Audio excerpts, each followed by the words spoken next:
What licenses are needed to start a food truck in Arizona? And what do you need to start a food truck in Arizona? So welcome to Food Truck Freaks. If you are looking to start a food truck business in the state of Arizona, we're going to cover a handful of permits and licenses and seeing exactly what you need to get up and running as far as your business is concerned. And we're going to do that right now.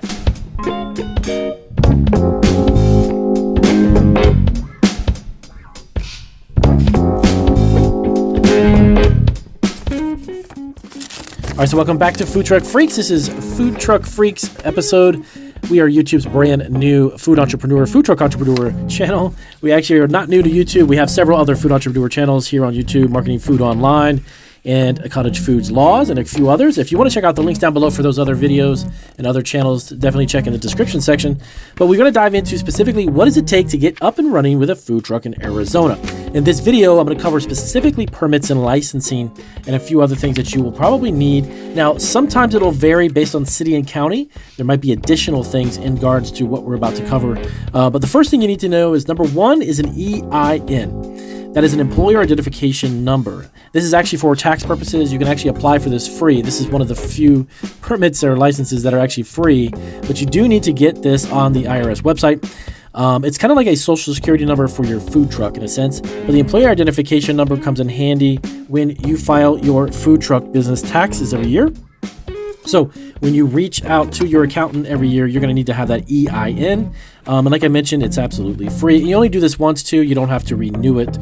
It's actually an issued number that comes out only once and you're good to go. Now, next up, you need to have a food truck business license. Now, this is actually normally you get this from either the city or county. Again, it would be dependent upon where you're actually operating from. If it's the city, you need to get a business license in that city. Now, one thing to keep in mind though, when it comes to food truck businesses, the one unique thing about food trucks is once you cross a line over a different city or county, if you operate your food truck, which of course, as you know, would be mobile, and as you go from place to place, you actually will need to have a business license in the other city that you're going to be in. I believe there's only one state that allows you to get a business license once, and you can operate any city or county that you go to. But in Arizona, you might want to double check with the city that you live in specifically and ask them if you're going to need another business license if you cross over into a different city or county.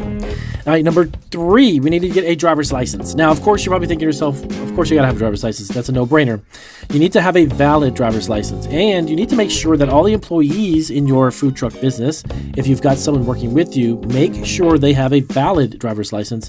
Because if they get into an accident while driving your food truck and you don't happen to be with them, or they're the cause or the reason for a food truck getting into an accident, you actually as a food truck owner could be cited and even lose your license or even your truck.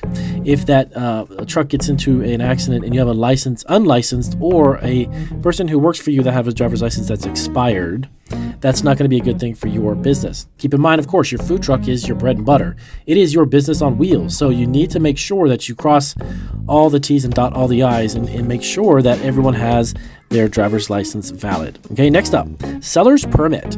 Now, this is also known as a seller's license or reseller's license. This is actually, the seller permit allows you to actually purchase like your ingredients, purchase any types of food ingredients that are going to go into your finalized food product at a tax-free or a no-tax rate.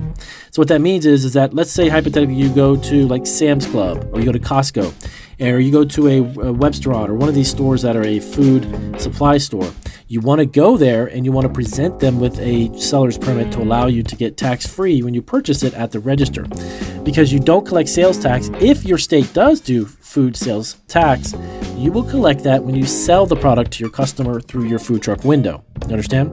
So basically, you don't want to be taxed twice. You don't want to pay for that tax when you buy the ingredients and then tax it again when you sell it. Next up, food handler's permit or the Food Safety Certification Program. Now, many cities and counties in Arizona will actually require either the owner, number one, the manager or the owner of the food truck to have one of these, and you can actually get them through what's known as ServSafe. Very similar to the type of certification that restaurant managers have or people who are chefs or people handling food will have to go through. Now, in some states, they actually require your food truck employees to also have the exact same process and go through the same certification program through ServSafe. So check on your food handler's permit and your food safety certification, okay, in Arizona. Next up, your Department of Health. So the local health department, before you can begin to sell through your food truck window out to your customers, you're going to have an inspection from the health department, of course. So you're going to need to get that. Now, normally that ranges in price anywhere from about $100 to maybe $125, $150 a year. The health department permits are not very expensive, but they are something that, if I'm not mistaken, you're going to renew every year. I know in our facility, we have to do ours annually. Some states might operate differently, but here in Georgia, we have an inspection from the Department of Agriculture, and that's yearly.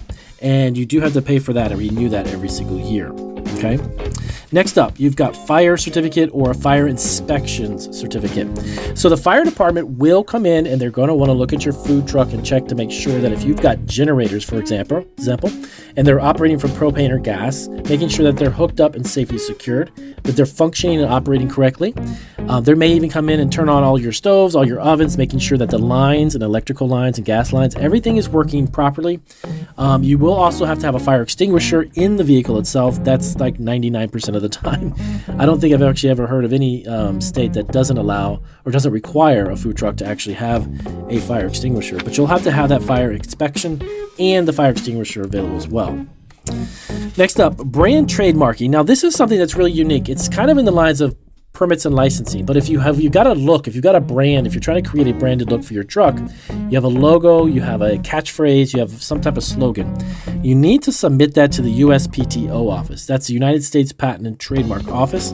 You can actually do that submission online, but you need to get that brand trademark initiated as soon as possible because it takes 6 to 8 months to clear through the process of the USPTO office. So down the road, if you happen to be looking to sell merch and you want to sell hats with your logo, you've got a local following and they want t-shirts or they want aprons, if you've got any type of merch that's got your logo on it, you want to make sure though that's trademarked because you don't want obviously people to take that trademarked logo away from you or infringe on it.